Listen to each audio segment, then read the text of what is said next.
Creatine improves strength, performance, and can help you to build muscle. It's recently been shown to potentially have cognitive benefits too, but people are skeptical about creatine because it's been linked to kidney damage, water retention, balding, and stomach issues. So here's everything you need to know about creatine in about 7 minutes. So before we get into the benefits of creatine, is it safe to use? You might have a parent or a partner asking questions about the white substance you just bought online, claiming to have performance-enhancing benefits. But it's absolutely legal and it's not a steroid, even though your partner or parents might be dubious about that. Creatine is a naturally occurring substance which you can get through your diet by eating meat and fish. But you'd have to eat outrageous amounts every day to get enough to actually see the benefits. We're talking about 1 kilogram of beef every day. Creatine is one of the most widely researched supplements, and it's been around for decades. And there is no evidence to suggest that it's harmful to health, as long as you have healthy functioning kidneys. Now that's out of the way, what creatine should you get and where should you get it from? All you need is creatine monohydrate, not hydrolyzed, buffered,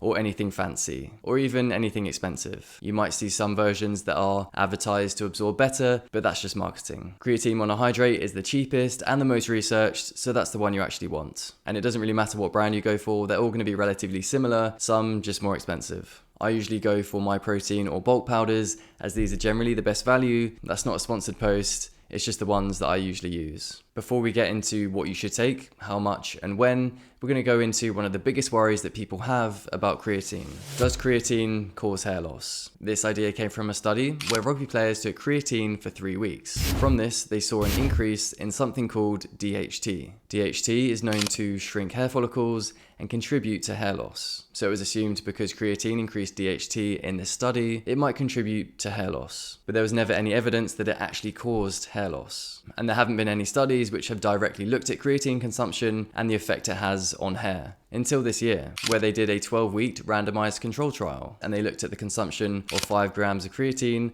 against the placebo who were taking 5 grams of a carb mix. They measured hair density, follicle counts, and hair thickness, and saw no statistical difference between the groups in their DHT or the hair measures, concluding strong evidence against the claim that creatine contributes to hair loss. But this was just one study. Maybe if they looked at a longer time frame, they might find something different. So it's probably unlikely that creatine does contribute to hair loss. But what about the anecdotal evidence from Reddit? Because there's quite a lot of people claiming that creatine is causing their hair loss. I've been taking it about 5 months now and have noticed a lot of thinning. I'm 42.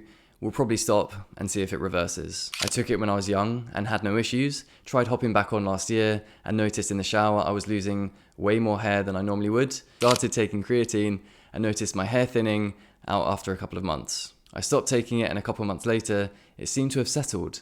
And of course, it didn't recover. Most studies supplement my ass. Those are some interesting claims, and there's a lot more like that in the Reddit threads. But we just have to think, are these people taking creatine at the age where you're naturally going to see some sort of thinning? Are they looking at it more closely so they're noticing things that they might not otherwise have seen? And did they make any other changes to their lifestyle or diet? Are they even just stressing about it so much that it's causing some sort of hair loss? Who knows? Personally, I've been taking it for about a year now, and I haven't noticed any differences in my hairline or the thickness of my hair. But if you're worried about hair loss, maybe taking creatine isn't worth it for you. But if you want to maximize your gains in the gym, maybe it is worth it for you. Realistically, if you're genetically going to go bald, it's going to happen whether or not you take creatine. What form should you take it in? Gummies, powders, or pills? Pills and gummies can be more expensive, but they're also more convenient. It's also recently come out that some gummies aren't containing as much creatine as they advertise. So make sure that you're getting it from a reputable brand. Personally, I like the powder because it's the cheapest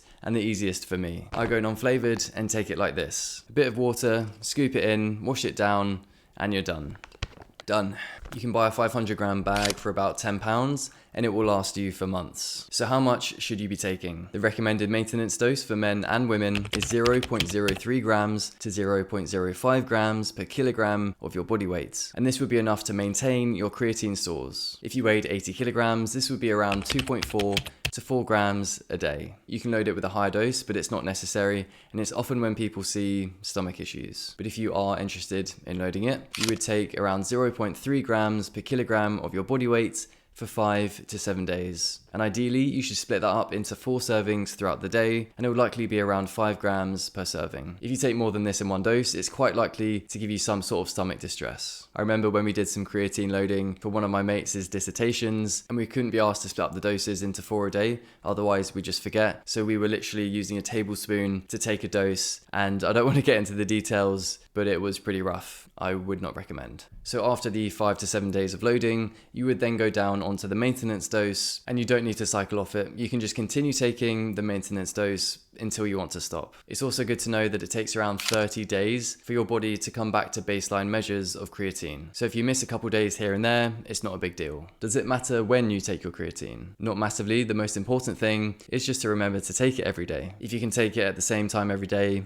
that would be good. If you really want to be optimal, take it after your training session with a high carb meal, as this is going to help the transportation of the creatine to the muscles. There's been some interesting research of the effects of creatine on the brain. Creatine not only has stores in the muscles, it also has stores in the brain too. So some data has shown that it could help improve cognitive performance, such as memory, attention, and information processing. Would you see an effect if you took it? I don't know, maybe, but it's interesting to think that you're not only going to get benefits on your muscles, but also your brain too. So here are some final considerations on creatine. It can affect your water weight because creatine stores within the muscle and holds on to more water. So if you're trying to lose fat, it could cause some water fluctuation on the scale, especially if you're doing a loading dose. If you just take the maintenance, you probably won't notice too much of a difference. Here are your action steps if you want to take creatine. Some form of creatine monohydrate, whether that's a powder, pill, or a gummy, take 0.03 to 0.05 grams per kilogram of your body weight per day as a maintenance dose, or if you want to load it, take 0.3 grams per kilogram of your body weight for 5 to 7 days,